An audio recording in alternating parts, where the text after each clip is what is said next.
आप सभी को पता है कि पूरे राजस्थान के अंतर्गत इस जन आक्रोश यात्रा का संचालन किया जा रहा है और उसी कड़ी में भारतीय जनता पार्टी की जन आक्रोश यात्रा की महासभा आज सपोर्टा के अंतर्गत आपके बीच में हो रही है। इस जन आक्रोश यात्रा महासभा को करने के पीछे भारतीय जनता पार्टी प्रदेश नेतृत्व और भारतीय जनता पार्टी राष्ट्रीय नेतृत्व का एक विशेष उद्देश्य है। सम्मानित साथियों, उद्देश्य क्या है?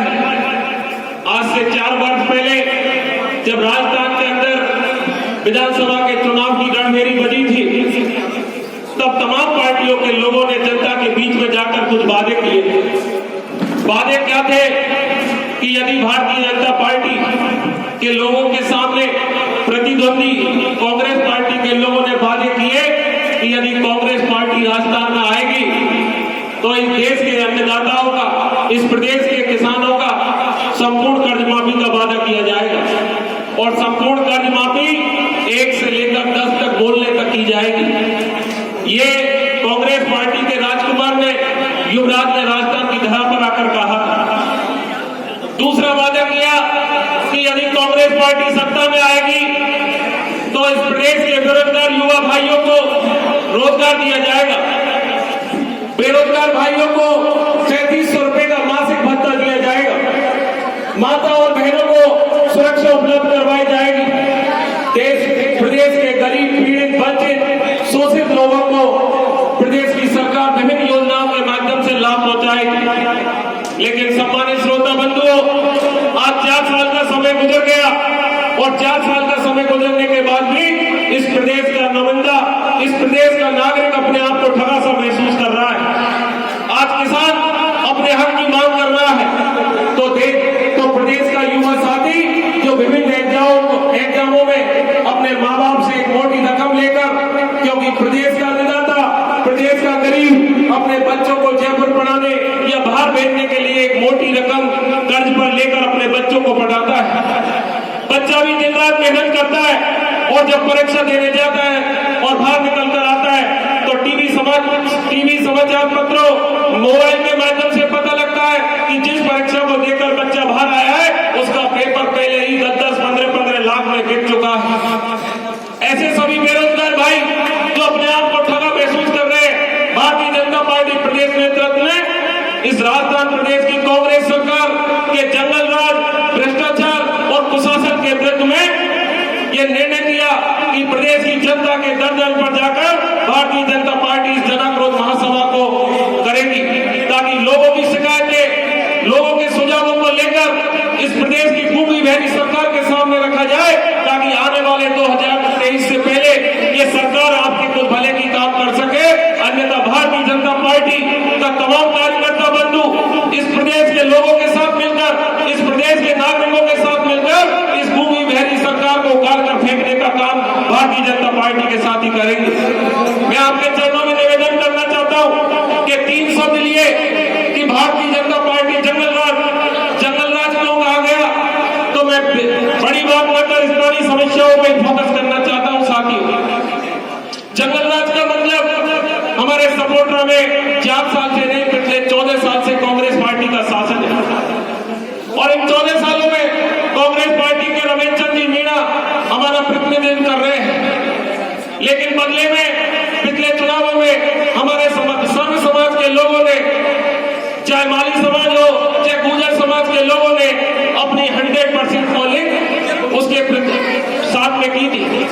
लेकिन बदले में क्या मिला, तो मैं जंगल राज को उदाहरण देना चाहता हूं। साथियों, मंडराल के अंतर्गत एक 9वीं कक्षा की विद्यार्थी जो अपने घर से पढ़ने के लिए निकलती है, लेकिन कांग्रेस पार्टी के नुमाइंदे, कांग्रेस पार्टी के लोग उस बालिका को अगवा करते हैं और बालिका की दूसरे दिन जब किले पर लाश मिलती है तो साथ में सामूहिक बलात्कार की घटना सामने आती है। साथियों, भारतीय जनता पार्टी के तमाम कार्यकर्ता बंधु मिलकर, भारतीय जनता पार्टी के सांसद मिलकर और भारतीय जनता पार्टी के जननायक, सब समाज का नायक डॉक्टर किरोड़ी लाल जी के नेतृत्व में भारतीय जनता पार्टी का प्रत्येक कार्यकर्ता बंधु धरना प्रदर्शन करता है और 4 दिन तक उस बच्ची की लाश मंडराल के अंदर रखी जाती है, लेकिन उसको न्याय नहीं मिलता है। सम्मानित साथियों, अपने चरणों में निवेदन करना चाहूंगा, एक लंबा समय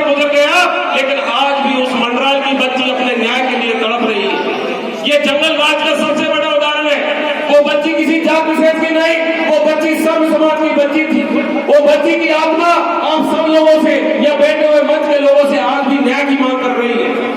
दूसरा उदाहरण देना चाहता हूं, श्यामपुर के अंदर विजय सिंह गुर्जर हत्याकांड लीजिए, उस भाई को विजय सिंह को ट्रैक्टर के नीचे कुचलकर मार दिया गया। मारने वाले कौन थे? इस कांग्रेस पार्टी के पंचायती राज मंत्री रमेश चंद मीणा का भतीजा लहलरिया, जिसने ट्रैक्टर के नीचे कुचलकर उस विजय सिंह गुर्जर के हत्याकांड को अंजाम दिया। साथी, आज लंबा समय गुजर गया लेकिन आज तक भी कोई हत्यारा पकड़ में नहीं आया। साथी, चाहे जोली की घटना ले लो, चाहे हाड़ौती की घटना ले लो, इन तमाम हत्याकांडों के पीछे यदि किसी व्यक्ति का हाथ है तो वो स्थानीय पंचायती राज मंत्री रमेश चंद मीणा के रिश्तेदार, नातेदार या कांग्रेस के कार्यकर्ताओं का हाथ है। साथियों, इन तमाम घटनाओं के विरोध में भारतीय जनता पार्टी की जन आक्रोश यात्रा है। साथियों, मैं आपके चरणों में निवेदन करना चाहूंगा, भ्रष्टाचार का उदाहरण देना चाहूंगा कि सपोटा पंचायत समिति में पिछले 14 साल से कांग्रेस पार्टी का प्रधान बैठा हुआ था। साथी, जो प्रदेश के जो क्षेत्र के गरीबों के लिए विभिन्न योजनाओं के माध्यम से योजनाओं का पैसा आता है, उन तमाम योजनाओं को कागजों में दिखाकर इन लोगों ने हड़पने का काम किया। जो मेरी माता और बहनी बेटी है, जो गरीब बच्चे परिवार के लोग बात करते हैं कि उनको सरकार की ओर से योजनाओं का लाभ मिलेगा, उन तमाम योजनाओं के विकास के घोड़े कागजों में दौड़ाने का काम इन लोगों ने किया है। साथी, जब 14 साल के बाद में भारतीय जनता पार्टी का प्रधान पंचायत समिति में बैठा तो इस क्षेत्र के लोगों को आस बंधी कि अब ये भ्रष्टाचार का जो रवैया चल रहा है ये रुकेगा। साथी, और 1 साल तक इस पंचायत समिति में किसी भी भ्रष्टाचार को सामने नहीं आने दिया। साथी, लेकिन अंजाम क्या हुआ कि भ्रष्टाचार की लड़ाई लड़ने वालों के खिलाफ, भ्रष्टाचार के आतंक को मिटाने के खिलाफ उन लोगों को इन षड्यंत्रों में फंसाकर हटाने का काम आपके सामने किया है। साथी, ये कांग्रेस सरकार के कुशासन का उदाहरण है। साथी, पंचायत समिति की प्रधान श्रीमती कमली मीणा को हटाने के पीछे कारण क्या है, मैं आपके चरणों में और इस भरी सभा में बताना चाहूंगा। साथी, इस पंचायत समिति के अंतर्गत पिछले 1 साल में 10 करोड़ की राशि 24 ग्राम पंचायतों के लिए सैंक्शन हुई है। साथी, चाहे केंद्र सरकार का 15वां वित्त आयोग हो, चाहे राज्य सरकार का 7वां वित्त आयोग हो, दोनों आयोगों के माध्यम से इस दूर दराज में रहने वाले लोगों के लिए, ग्रामीण क्षेत्र के लोगों के लिए, ग्राम पंचायतों के विकास के लिए 10 करोड़ रुपए की राशि इस पंचायत समिति में पड़ी हुई है। साथी, प्रधान कमली देवी मीणा ने और हम सब ने मिलकर इस बीडीओ से लेकर सीओ से लेकर जिला कलेक्टर, संभागीय आयुक्त, उपायुक्त, कमिश्नर और इस पंचायती राज के शासन सचिव और यहाँ तक कि इस पंचायती राज मंत्री को भी मैंने डाक के द्वारा एक बार नहीं कम से कम 15 बार लेटरों से आपकी समस्याओं को अवगत कराया। इस पंचायत समिति में साधारण सभा की मीटिंग होने दो, इस पंचायत समिति में वित्तीय स्वीकृति जारी होने दो, लेकिन साथियों पिछले 12 महीने में 14 वीडियो पर ट्रांसफर करके आपकी योजनाओं का जो लाभ पहुंचा उसमें चोट पहुंचाने का काम इस पंचायती राज मंत्री ने किया। मैं आपके चरणों में निवेदन करना चाहूंगा कि हम सब लोग यहाँ बैठे हो, हम सभा करने आते हैं, लेकिन इस जोश को, जलवे को, इस आग को अपने दिल में लगाकर जाना कि जो व्यक्ति यहाँ के विकास के कार्यों को रोकने के लिए बैठा है वो विकास पुरुष नहीं, वो सबसे बड़ा विनाश पुरुष ये व्यक्ति है जो आपने इसमें विधानसभा में पहुंचाया। आप सब लोग बीड़ी पीते हो, बीड़ी के अंदर तंबाकू होती है। एक नारा चलता था कि बीड़ी में तंबाकू है और रमेश मीणा डाकू है। सबसे बड़ा डाकू कोई है तो ये रमेश मीणा है। साथियों, जो आपके हक और अधिकार को लेकर बैठा हुआ है। साथियों, मैं आपके चरणों में निवेदन करना चाहूंगा। साथियों, आप लोग यहाँ आए हो और आप घर जाने से पहले निर्णय करके जाना कि आप लोग धर्म के साथ खड़े हो या धर्म के साथ खड़े हो। साथियों, आप लोग सत्य के साथ हो या सत्य के साथ हो। साथियों, हम लोग पंडित दीनदयाल की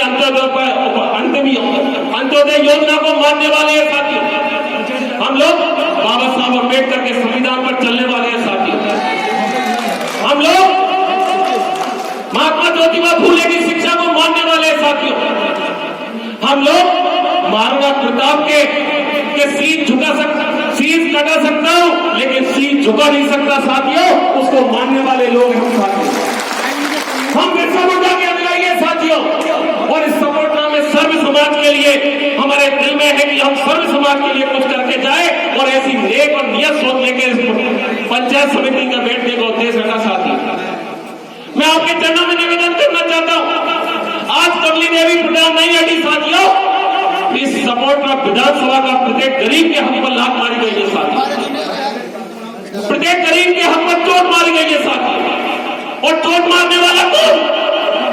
वो हत्यारा जिसने मालियों की बच्ची की आज तक मौत का खुलासा नहीं होने दिया साथी, वो हत्यारा जिसने भाई विजय सिंह के गुजरों के हत्यारों को आज तक पकड़ने नहीं दिया साथी, जो बहन बेटियों की इज्जत लुटवाकर उनके दुशासनों को बचाने का काम करता है।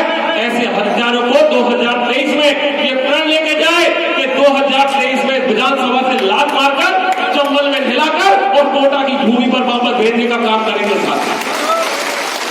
मेरे आपके चरणों में निवेदन है, पद आते हैं और चले जाते हैं, पद महत्वपूर्ण नहीं होता साथियों, महत्वपूर्ण होता है आप सबका प्यार, आपका विश्वास, आपकी आस्था। क्योंकि जब 10 करोड़ के लिए इनके वीडियो मेरे पास आते थे, मेरे से कहते थे आके कि पंचायत समिति में साधक सभा की मीटिंग करवा देंगे, वित्तीय स्वीकृति जारी करवा देंगे, लेकिन पहले 8 करोड़ रुपए की राशि मंत्री के निर्देश अनुसार ग्राम पंचायतों में सेंशन करो और बाकी की राशि को तुम सेंशन कर लो। मैं आपके चरणों में निवेदन करना चाहता हूं और गर्व से कहना चाहता हूं कि मैं आपका बेटा हूं, स्वाभिमान के साथ समझौता नहीं करेंगे, चाहे शीश कटाना मंजूर है साथियों, ये कभी हरकत हमारे खून में नहीं।